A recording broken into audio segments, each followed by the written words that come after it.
Olá pessoal, boa tarde.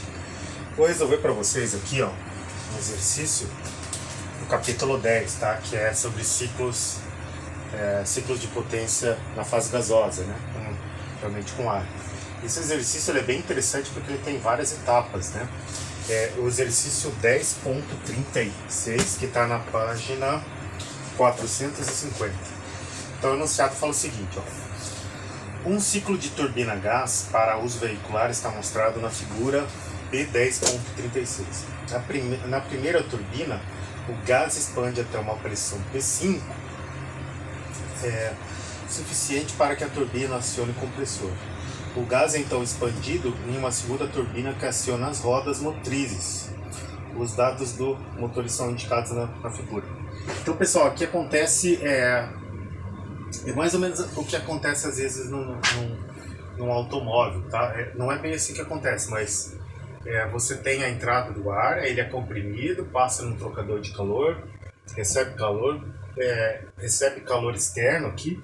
Então aqui vem o calor do combustível, o QH, tá? O QH entra aqui no queimador. Depois ele expande numa turbina. Essa primeira turbina ela está ligada no eixo do compressor. Então vocês vejam que a gente tem aquele problema de nomenclatura, né? Como no ciclo Brayton. Os aviões aeronáuticos, os motores aeronáuticos são chamados de turbina e eles têm um componente chamado turbina, que tem no veículo também. No veículo turbinado tem esse conjunto, turbina-compressor.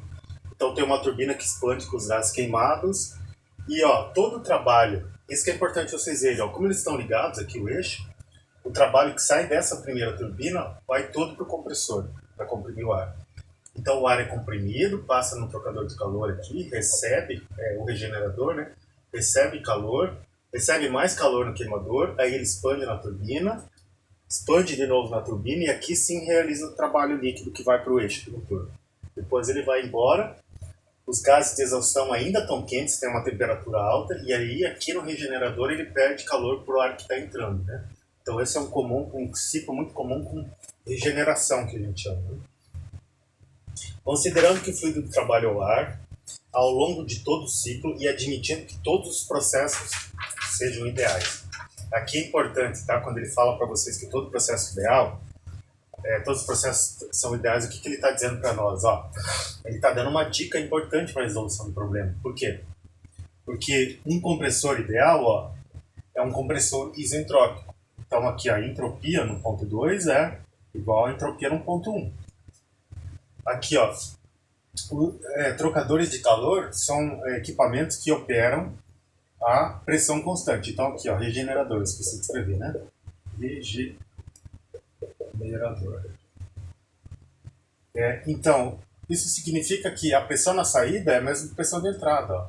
Então, P3 é igual a P2. Aqui é a mesma coisa, queimadores também são equipamentos que operam a pressão constante, né? Um queimador idealizado. Então, a pressão na saída é a mesma pressão da entrada. Então, P4 igual a P3. E aqui novamente, turbina ideal é isentrópica. Então, a entropia na saída é igual a entropia na entrada, né? Então, S5 igual a S4.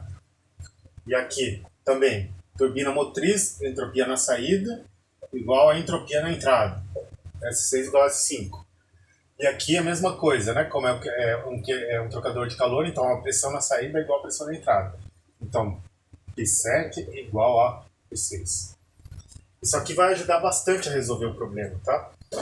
E aí o que ele pede, Ele diz, né? Admitindo todos os processos sejam ideais, determina a pressão intermediária P5, que ele quer saber, o trabalho líquido desenvolvido pelo motor por quilograma de ar e a vazão máxima de ar através do motor.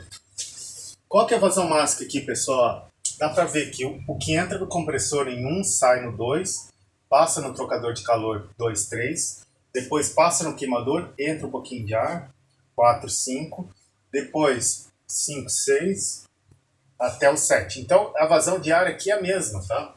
A não ser pela entrada de combustível, que a gente vai considerar que é muito mais baixo, a razão aqui para turbinas é 40 kg de ar para 1 kg de combustível.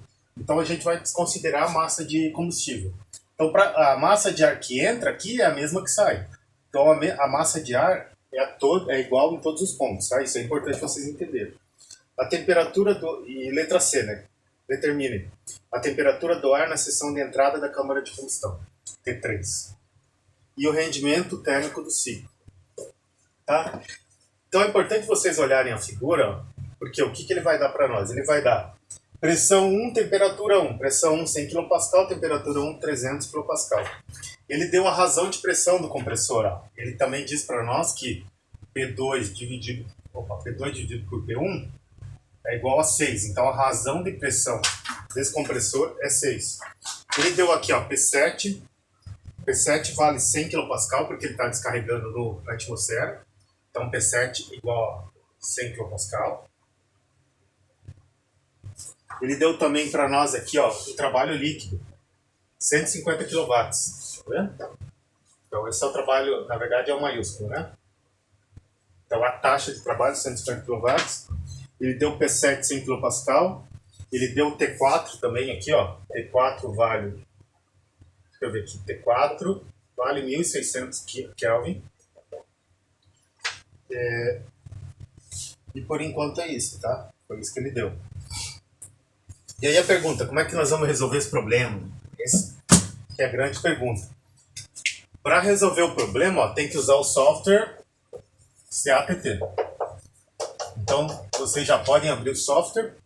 Por quê? Porque aqui, ó, o que nós temos no estado 1?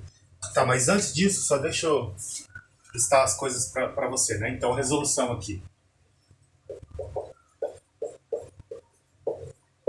Bom, primeiro, importante, resolução, usar o software CATT.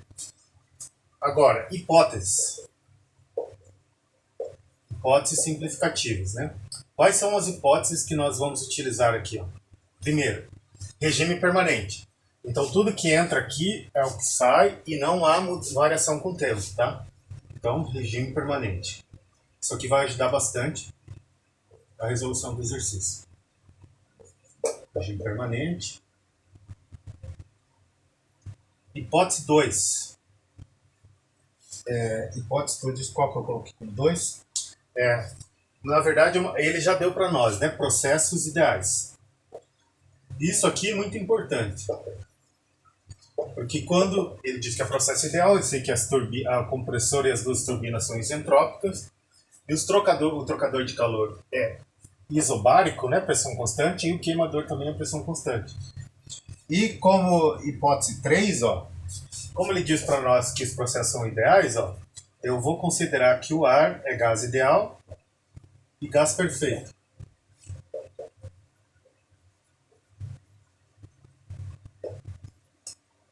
Tá, eu vou colocar aqui outra hipótese, então, para ficar mais fácil.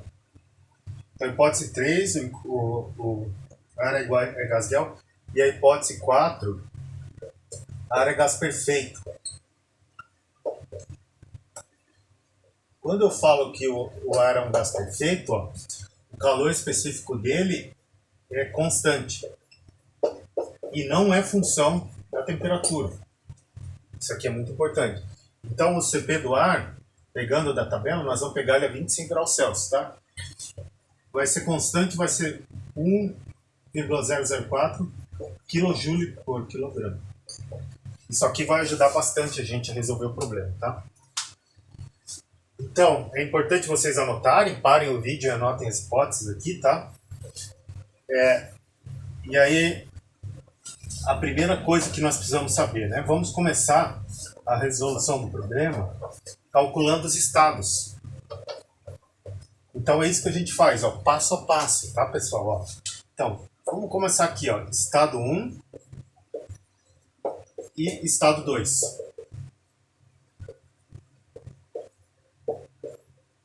Estado 1, estado 2. O que é o estado 1? É aqui na entrada do compressor. Na entrada do compressor, o que ele deu para nós? Temperatura 1, 300 Kelvin, pressão 1, 100 kPa. Aí vocês abram o software CATT. É melhor vocês arrumarem lá nas unidades, nas units, colocarem temperatura Kelvin e a pressão deixar em megapascal, né? Tá fácil de calcular. Aí vocês vêm e vão lá e colocam a calculadora, calcular propriedade. Ainda a gente não vai fazer processo. Ou dá para fazer o processo direto, né? Então vamos fazer um processo direto, acho que é até melhor. Então vocês escolhem um processo. Ó. Do processo 1 até o processo 2 é um processo isentrópico. Então vocês vão lá, escolhem um processo. Não esqueçam que a gente está trabalhando com ar, não é água, então vocês têm que ir lá na substância escolher o ar e escolher um processo de 1 até 2, que é um processo isentrópico, né? Então, esse aqui é um processo isentrópico. Eu vou ter uma temperatura 2, uma pressão 2.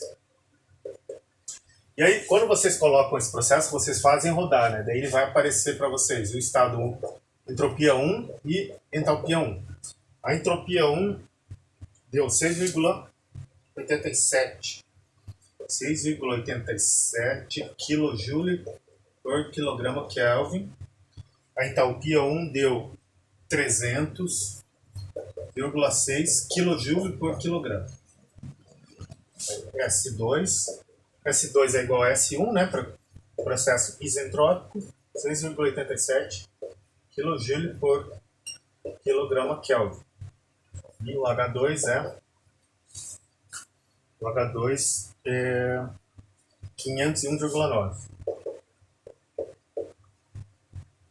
501,9 kJ por quilograma Kelvin, tá?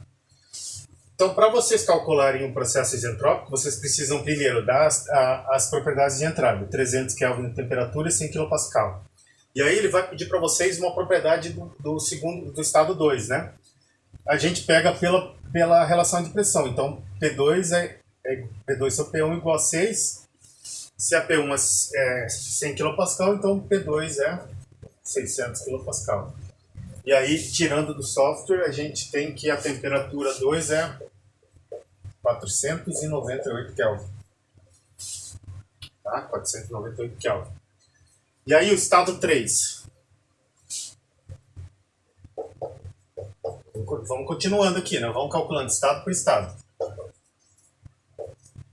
A gente sabe que, por estado 3, ele está passando num trocador de calor, onde a pressão da saída é igual à pressão da entrada. Então, P3 é igual a P2, que é igual a 600 kPa. Quanto vale a entropia no ponto 3? Não sei. Quanto vale a temperatura no ponto 3? Não sei. Quanto vale a entalpia no ponto 3? Não sei. Não dá para saber nada ainda, pessoal. Porque aqui está acontecendo uma troca de calor. Então a gente precisa saber quanto calor esse fluxo do 2 até o 3 está recebendo. E a gente não tem condições de saber ainda, né? Então, o próximo passo aqui, ó, o que nós podemos fazer? Nós sabemos a temperatura 4 aqui, que é 1600, mas eu não sei a temperatura 3, né? Eu não sei a temperatura 3, eu não sei a quantidade de calor que está entrando, ele não me deu. Então, eu não tenho condições de achar aqui a propriedade 3, tá? Eu não tenho. Mas eu sei aqui que a turbina, ela está fazendo um processo isentrópico de expansão, então a P5 é menor do que a P4, com uma entropia constante. E mais importante do que isso, ó, eu sei que os eixos estão conectados aqui, tá? Então, o que isso aqui me diz? Ó? Eu tenho o estado 1 e eu tenho o estado 2. Então, eu posso definir qual que foi o trabalho que esse compressor consumiu para poder elevar a pressão do ponto 1 até o ponto 2. Entende? Então, nós vamos utilizar esse dado aqui, tá? Então, aplicando a primeira lei para o compressor, aqui, ó, aplicando a primeira lei para o compressor,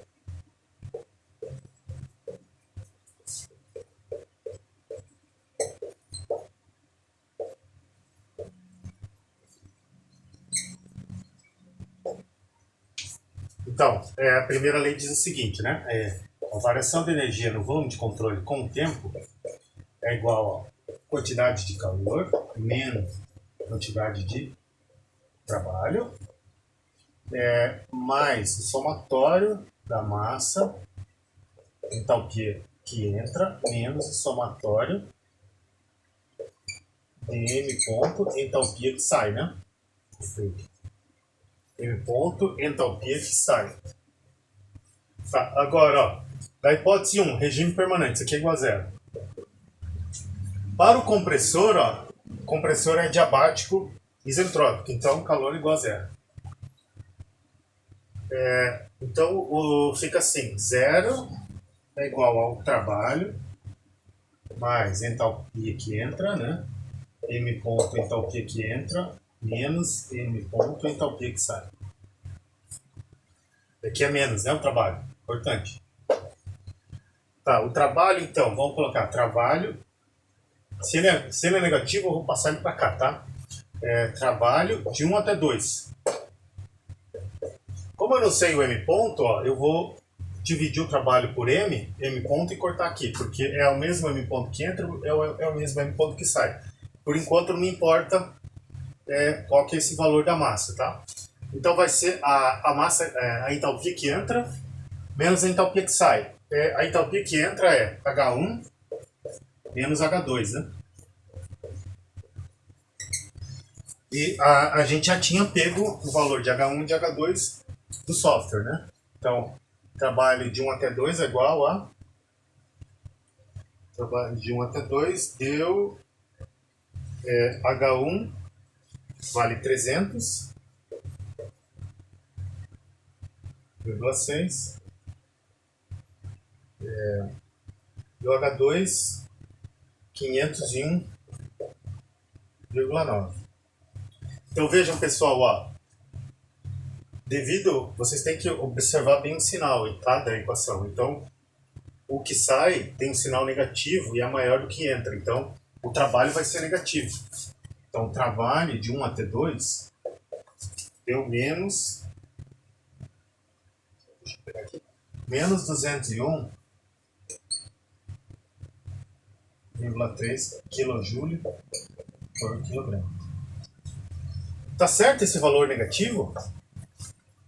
Ó, notem que a equação é essa, é calor menos trabalho. Então, quando a equação é essa, se lembre lá da nossa convenção de sinal. O trabalho que entra no volume de controle é negativo e o trabalho realizado pelo volume de controle é positivo. Então, tá certo. Compressores, eles recebem trabalho, então o trabalho é negativo. Turbinas, elas realizam trabalho, elas entregam trabalho, então o trabalho é positivo. Agora sim, ó. Agora a gente vai lá e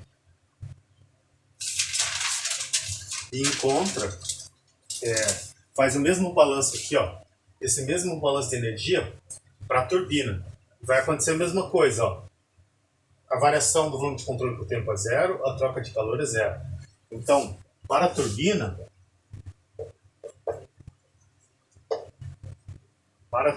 fica zero igual a menos trabalho, né, negativo, mais o que está entrando na turbina? Ó? O 4 e está saindo 5.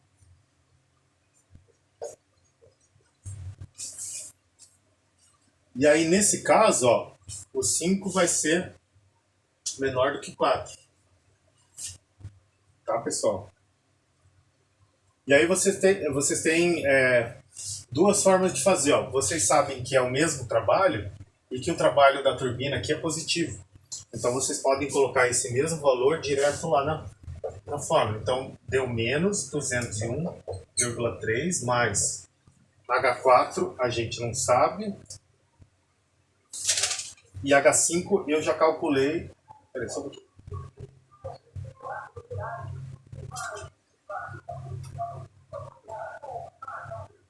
Não, desculpa pessoal, aqui ó. Eu já tinha pego o valor do H4, por quê? Porque a gente sabe que aqui ó, P2 veio do cálculo da compressão, né? P2 vale 600 kPa, aqui é pressão constante e aqui é pressão constante. Então, ó, P4 vale 600 kPa e o T4 vale 1600 Kelvin. Tá? Com isso aqui eu vou no software CAPT e aí a gente acha o H4 e o S4. Tá? Só que eu não consigo eu poderia pegar e fazer o processo, vocês vão ver, né? Processo isentrópico. Só que no estado 5, eu não posso entrar com a entalpia, entendeu? Eu preciso entrar com a temperatura. Então eu tenho o H4 aqui, o H4 vale... H4 vale 1758. 1758. Lembrando, né? Eu tirei aqui do cálculo do software. Menos H5. Isso aqui, o H5 me deu...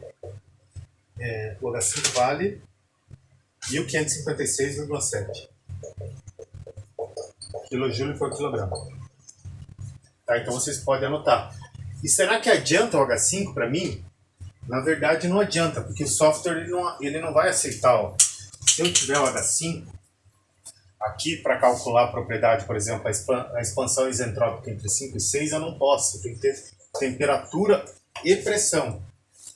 Então, o que a gente faz, né? A gente sabe que, ó, então, esse valor aqui vai me dar trabalho é igual a H4 menos H5, né? Então, eu só passei o trabalho para cá. O trabalho a gente já calculou, só que daí agora eu faço o seguinte, ó, H4 menos H5, eu sei que para um gás ideal é a mesma coisa que calor específico vezes T4 menos T5, entende? Aqui, ó, eu uso o calor específico. E da hipótese 4, eu sei que o calor específico é constante, igual a 1,004, né? Então eu vou usar esse valor, essa equação aqui, ó, para calcular o trabalho, para calcular a temperatura 5, desculpa. Que a temperatura 4 a gente já tem, né? Então, trabalho, que é 201,3, é igual a calor específico, T4 menos T5. O calor específico vale 1,004 kJ por quilograma Kelvin, né? O T4 vale 1600 Kelvin, então é só eu fazer o cálculo aqui. O T5 me deu 1399,5. Então agora sim, ó, eu tenho a temperatura 5.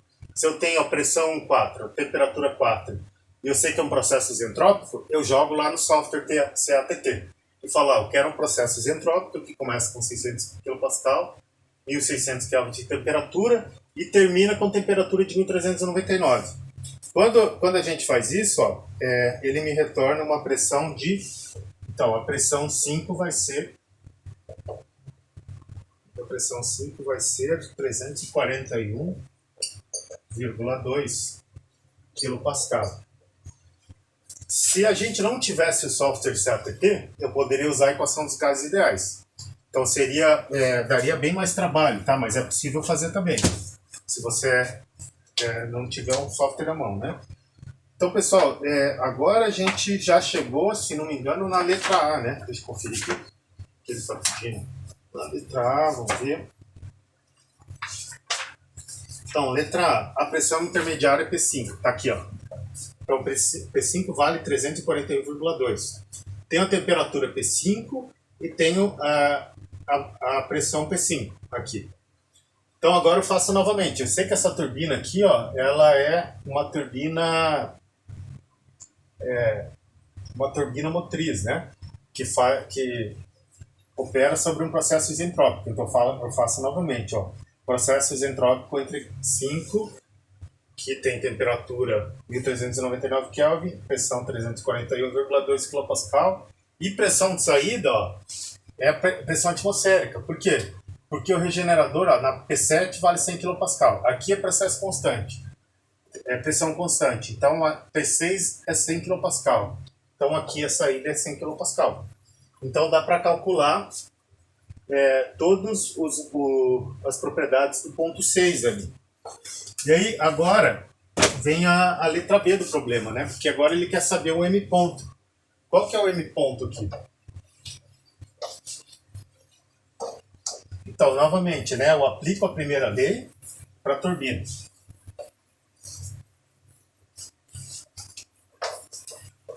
Ele quer saber qual que é o trabalho líquido por...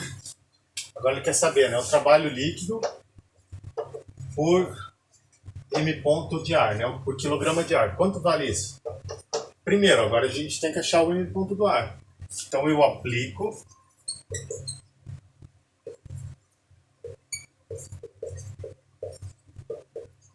a turbina motriz.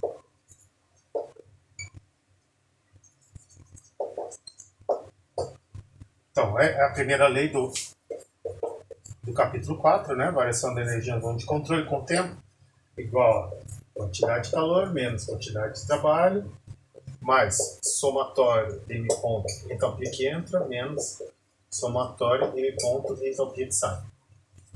Então, hipótese 1, isso aqui é igual a zero, né? Regime permanente, turbina diabática igual a zero, isentrópica diabática, sobrou zero igual a menos trabalho.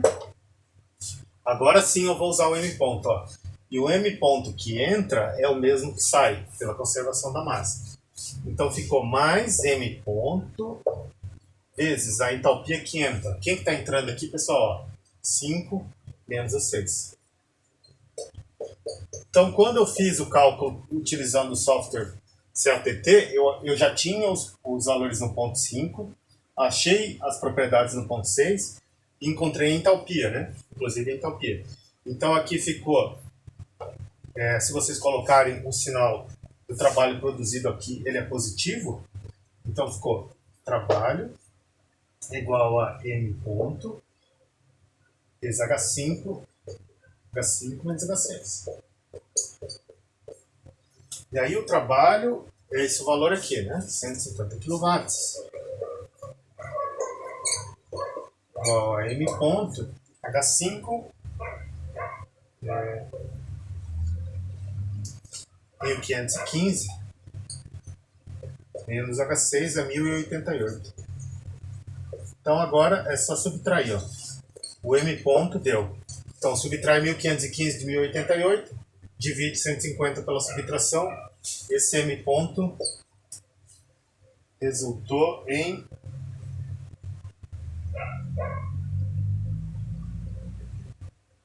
0,4121 kg por segundo.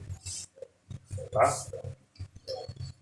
E aí agora, o que ele está pedindo? Ele está pedindo quanto vale o trabalho por unidade de massa do ar. Então, eu divido 150 kW dividido por 0,4121 kg por segundo. Lembrando que quilowatts é quilojúlio por segundo. Aqui tem segundo também. Então, essa conta me deu 363 kJ por quilograma de ar.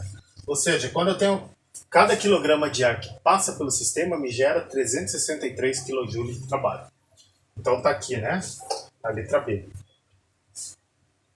E a letra C, ele quer saber a temperatura do ar na seção de entrada da câmara de combustão.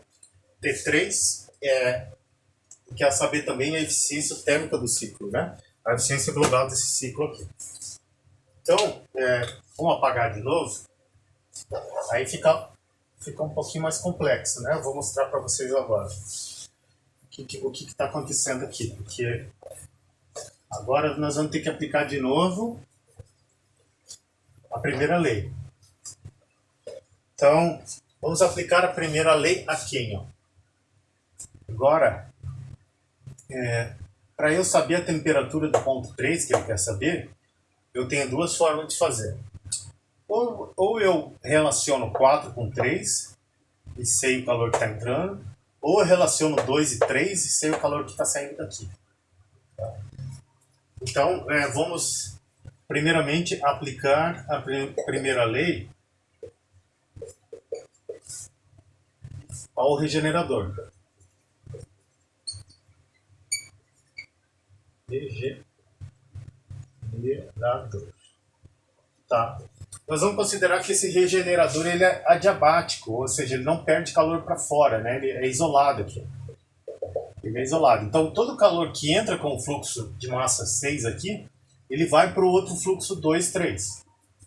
Então, isso significa que o calor, vamos dizer aqui, ó, o calor de 6 até 7 é M ponto do ar vezes entalpia da saída, que é H7, menos H6.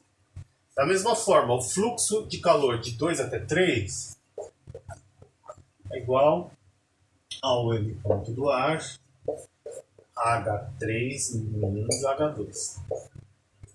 Tá?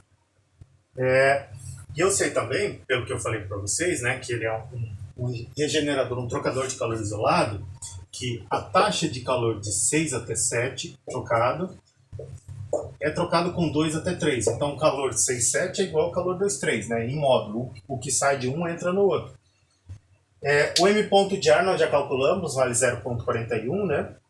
E a pergunta é a seguinte: a gente sabe o H2, entalpia 2? Sabemos, né? Sabemos a do primeiro cálculo. Nós sabemos a entalpia 6, nós sabemos do cálculo aqui da turbina, né? Do processo central. Nós sabemos a entalpia 7, nós não sabemos a entalpia 7 porque nós não sabemos a temperatura. Nós sabemos a pressão. E a única coisa que ele diz é que esse processo é uma pressão constante. Então nós não temos informação sobre entropia, entalpia e temperatura do ponto 7. A mesma coisa aqui no ponto 3. Ó. Nós não sabemos qual que é a temperatura entre o ponto 3 e o ponto 7, né? E aí eu não consigo resolver essa equação aqui, ó. Porque eu tenho a incógnita do ponto 7 e do ponto 3. Porque vai ficar essa equação, né? Eu igualo elas aqui, ó. E eu sei que, então, vai ficar M ponto do ar igual a H7 menos H6, que é igual a M ponto do ar, H3 menos H2.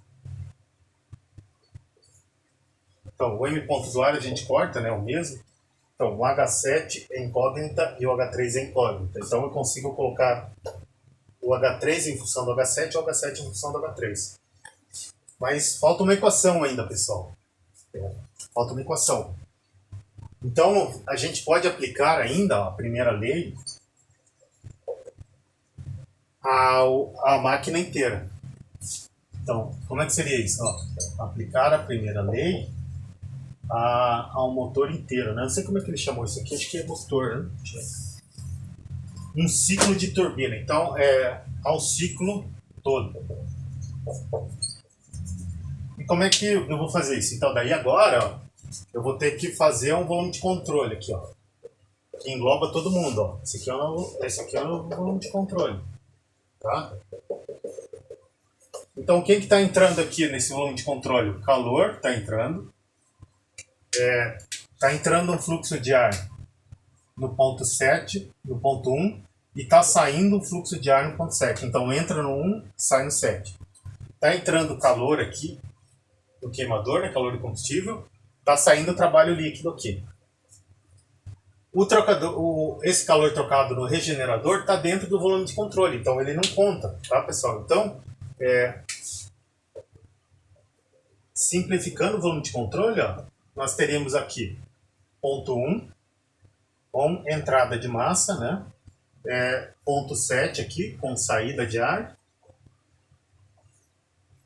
trabalho de eixo, que eu sei quanto vale, 150, e entrada de calor aqui, que a gente vai chamar de QH, né? QH. O ponto 1 e o ponto 7 eu sei. E o trabalho também eu sei, ó. O trabalho ponto, né? O trabalho que está saindo aqui. Então essa equação, ela ficaria da seguinte forma.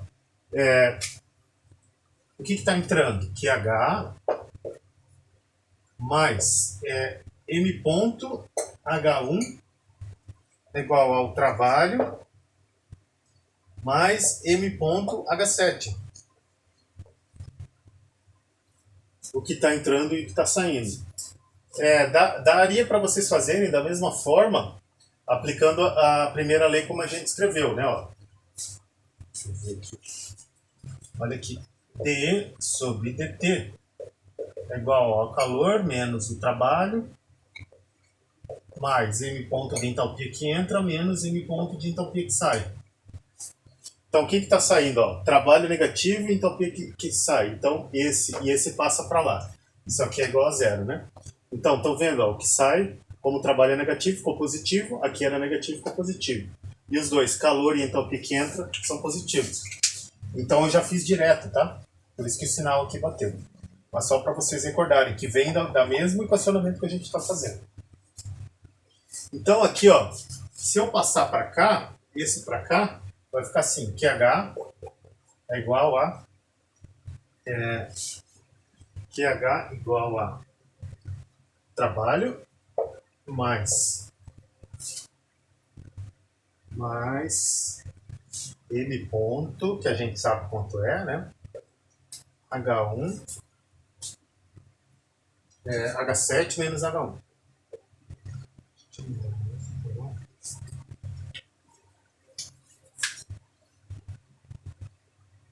Então agora, pessoal, ó, o que nós vamos fazer aqui, ó? Eu conheço o valor do W, né? H1 a gente conhece. H7 a gente não conhece. Ou tem duas formas. Ou eu pego essa equação e jogo para cá, e ela fica em função do H3, ou a gente calcula o valor do H3 aqui e calcula o valor do H7 aqui, joga aqui e acha o valor do H3, tá? De qualquer forma, eu fiz os cálculos aqui.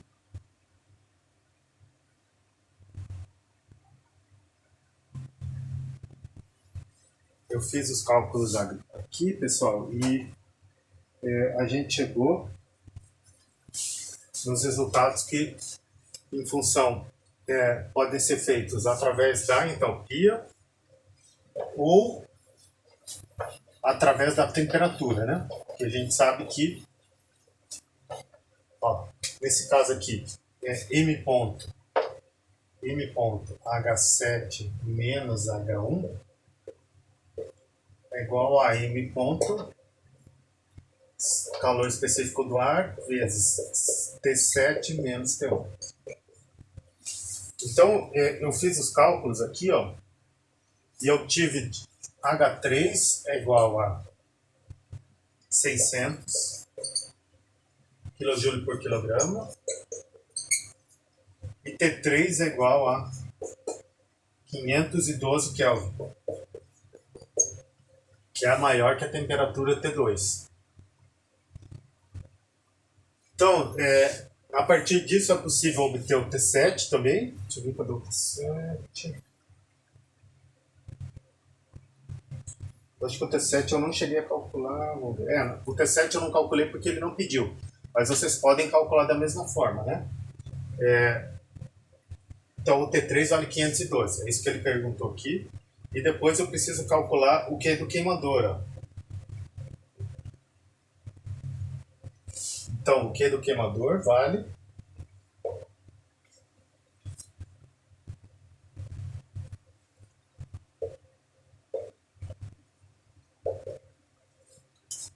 o Q desse queimador aqui vale M ponto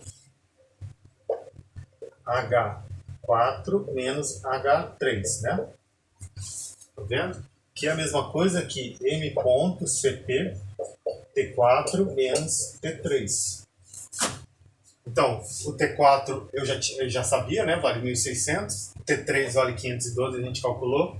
Então, o Q do queimador vale... o Q do queimador vale 452 kW. Então, está entrando 452 kW aqui e está saindo 150 kW. E agora... a gente calcula o que ele pediu na letra C, né? O enunciado do problema pediu ao final, que era o rendimento térmico.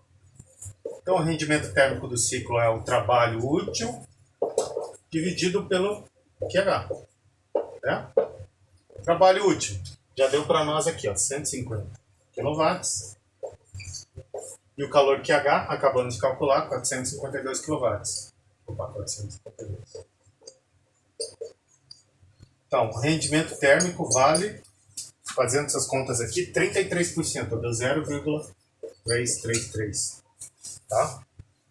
Então é isso aí, pessoal. É um exercício que dá trabalho, né? Ele parece bem difícil de fazer, mas ele é o típico trabalho que com ciclo termodinâmico é passo a passo, né? Processo por processo, vai pegando as características do processo ideal, isentrópico, isobárico e aplica a primeira lei. É sempre assim, né? E vocês viram que a sacada do volume de controle. Então eu posso aplicar a primeira lei para um equipamento isolado, depois para outro equipamento, depois para outro equipamento, aqui para outro queimador, regenerador, e depois para o ciclo todo. Então, essa equação aqui da primeira lei da termodinâmica para o ciclo todo foi que proporcionou que eu pudesse resolver o problema. Tá legal? Qualquer dúvida, vocês me avisam, pessoal. Bom estudo e até amanhã.